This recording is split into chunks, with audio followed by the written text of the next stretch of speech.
Halo kawan, salam jumpa dan tentunya salam BK mengudara.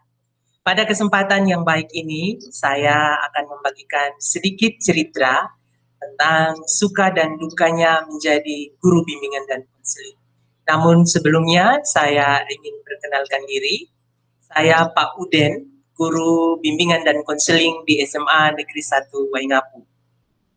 Video ini saya buat untuk menjawab permintaan dari teman-teman saya, alumni BK Undana Angkatan 2008, di mana teman-teman saya minta saya membagikan sedikit pengalaman saya, suka dan dukanya menjadi guru bimbingan dan konseling. Karena teman-teman saya merasa sedikit kesulitan ketika berada di tempat kerja masing-masing karena banyak sekali persepsi-persepsi orang yang keliru terhadap peran ya bimbingan dan konseling di sekolah itu seperti apa. Karena itu saya ingin membagikan sedikit pengalaman saya ya menjadi guru bimbingan dan konseling. Saya mulai dengan sebuah statement bahwa bahagia itu kita yang tentukan. Kita mau menjadi guru bimbingan konseling yang profesional, yang sesuai dengan tugas dan tanggung jawab kita juga yang tentukan. Kita mau menjadi guru bimbingan konseling yang seperti anggapan kebanyakan orang, kita juga yang tentukan. Ya. Oleh karena itu, mari kita menentukan pilihan yang tepat. Ya, menjadi guru bimbingan konseling seperti apa yang kita mau. Sehingga walaupun ada anggapan-anggapan miring ya terhadap tugas dan tanggung jawab guru BK di sekolah yang begitu beragam, ya kita tidak tawar hati, kita tidak kecewa, kita tidak mundur, tapi kita akan terus bersemangat dan menjadikan setiap ya kritikan-kritikan dari banyak orang, termasuk juga teman-teman guru kita mungkin di sekolah itu, sebagai batu loncatan untuk kita maju, sebagai cambuk untuk kita lebih bekerja dengan lebih baik lagi. Itu juga yang saya rasakan, ya, menjadi guru bimbingan konseling di tempat saya bertugas. Banyak juga pengalaman-pengalaman menyenangkan dan juga banyak pengalaman-pengalaman yang tidak menyenangkan. Ya, kembali seperti saya bilang tadi bahwa semua kita yang menentukan bagaimana kita harus merespon.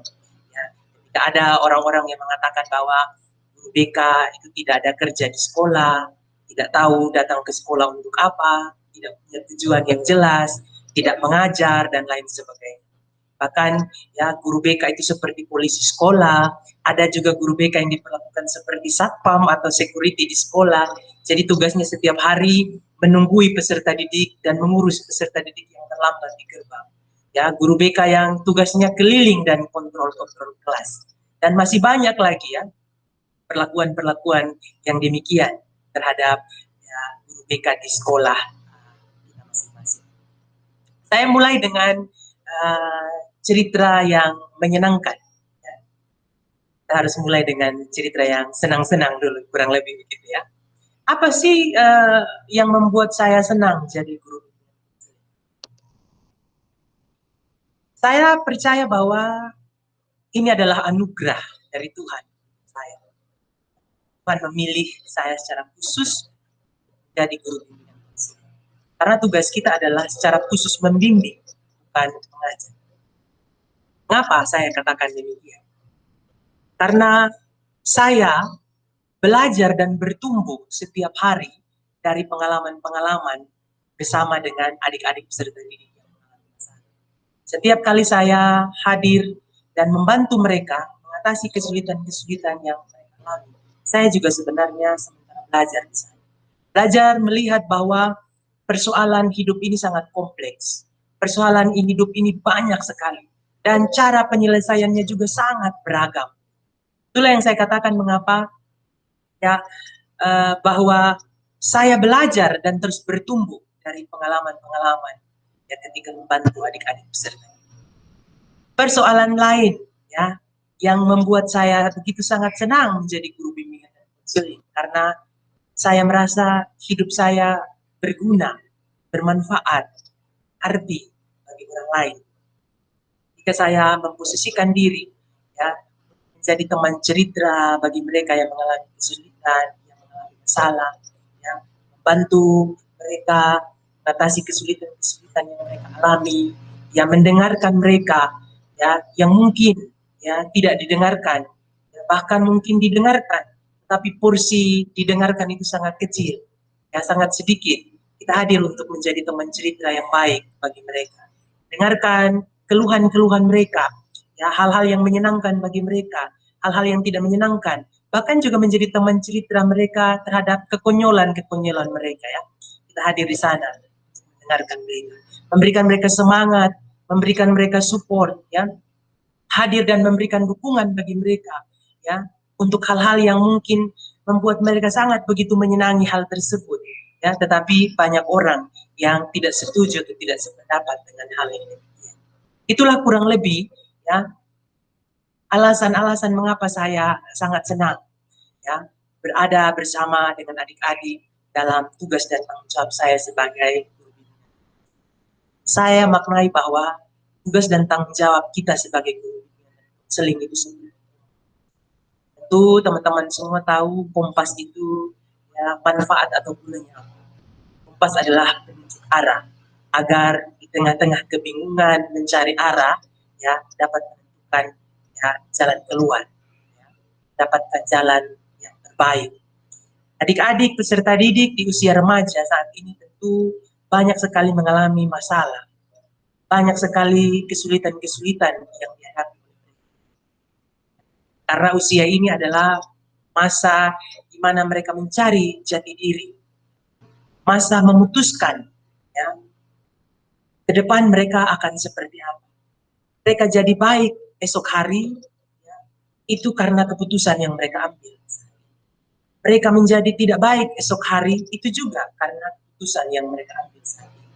Dan ketika kita hadir, membimbing mereka dengan baik, tentu mereka pun akan menjadi baik di masa yang akan datang.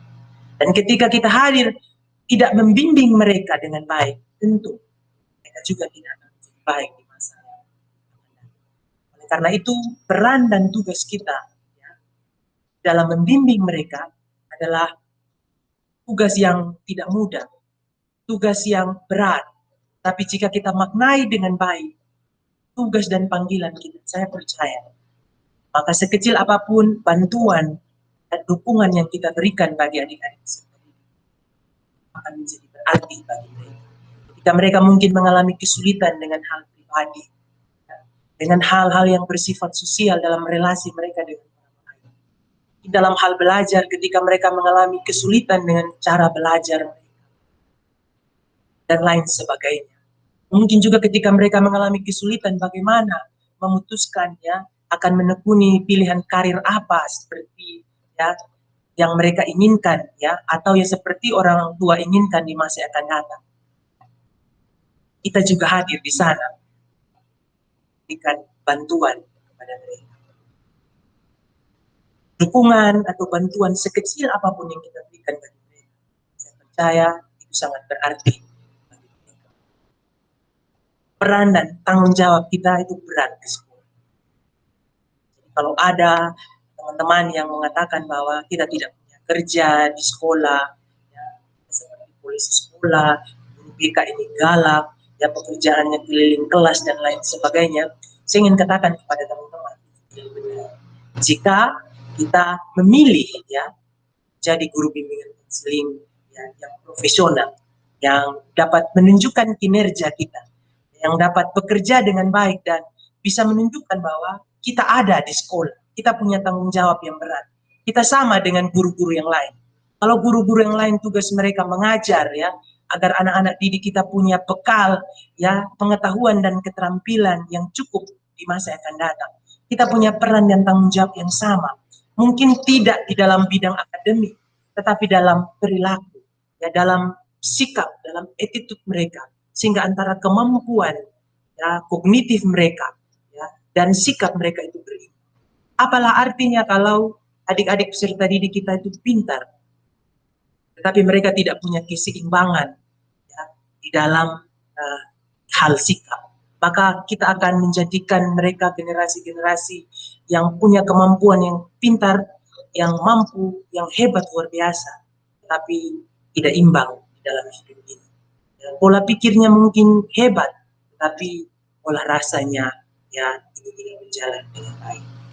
Nah, itu mungkin pengalaman-pengalaman saya ya yang menyenangkan menjadi guru bimbingan konseling. Intinya kalau kita mencintai profesi kita, terlepas dari banyak pendapat-pendapat miring ya terhadap peran dan tanggung jawab kita di sekolah, kalau kita cintai ya kita ikhlas ya menekuni ya apa yang menjadi panggilan hati kita, kita akan merasa senang. Itu saja obat yang bisa menghibur.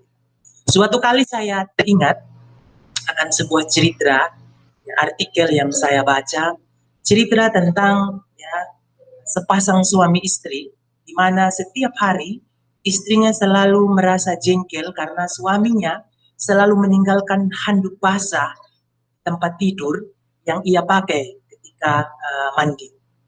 Itu pun setiap hari dia berusaha untuk mengingatkan suaminya dengan berbagai cara, dengan lemah lembut, bahkan dengan sindiran, bahkan dengan kasar, suaminya tetap mengulang-ulang hal yang demikian.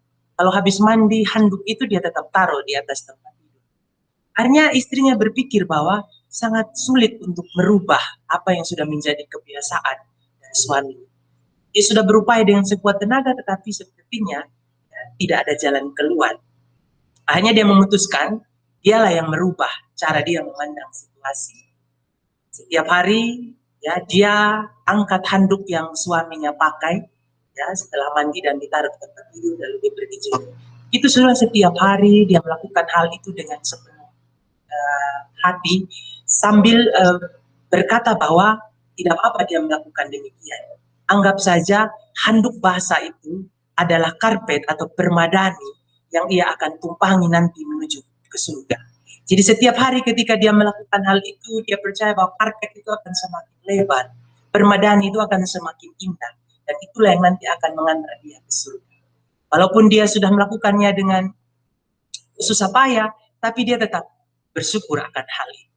Suatu waktu dia terkejut, karena handuk itu tidak ada lagi di depan. Suaminya sudah sadar dan dia mengangkat ya, handuk itu. Nah, saya ingin katakan kepada teman-teman bahwa ketika kita mungkin ada dalam kondisi yang sulit, kita sudah berupaya untuk unjuk kerja, untuk menunjukkan eksistensi BK kita seperti apa di sekolah. Tapi kita tetap mendapatkan perlakuan-perlakuan ya, yang tidak adil, yang tidak baik ya, dari teman-teman guru kita mungkin yang terdekat di sekolah, atau masyarakat, atau dari orang tua, bahkan dari peserta didik sekalipun ya. Janganlah kita ya bersusah hati, ya. Jangan membuat kita patah semangat dan mundur. Mari kita belajar dari cerita yang tadi saya bilang. Ketika kita sudah berupaya tunjukkan kinerja kita berbeda dan kita tidak dihargai, ya, mari kita ambil maknanya bahwa ya, ini saya tidak bisa mengubah banyak orang, persepsi orang terhadap BK yang keliru. Saya lah yang harus berubah. Ya, saya melakukan panggilan saya dengan ikhlas, dengan tulus. Saya terus mengupdate diri saya, melengkapi diri saya, terus belajar ya untuk menunjukkan bahwa memang kita berguna, memang kita bermanfaat, memang kita berarti. Bahkan ketika kita sudah melakukan hal-hal yang demikian, sekalipun kita tetap tidak dihargai, mari kita belajar ikhlas. Lakukan semuanya ya sebagai ibadah kita kepada Tuhan. Baik teman-teman yang saya hormati, ya itu cerita menyenangkan saya. Ya, kalau ditanya cerita yang tidak menyenangkan banyak sekali tentunya ya. Jadi saya tidak ingin membahas semua cerita yang tidak menyenangkan. Karena saya ambil positifnya saja. Ya, di mana-mana ya teman-teman saya tuh bercerita bahwa mereka begitu sangat kesulitan karena ruang BK saja tidak ada.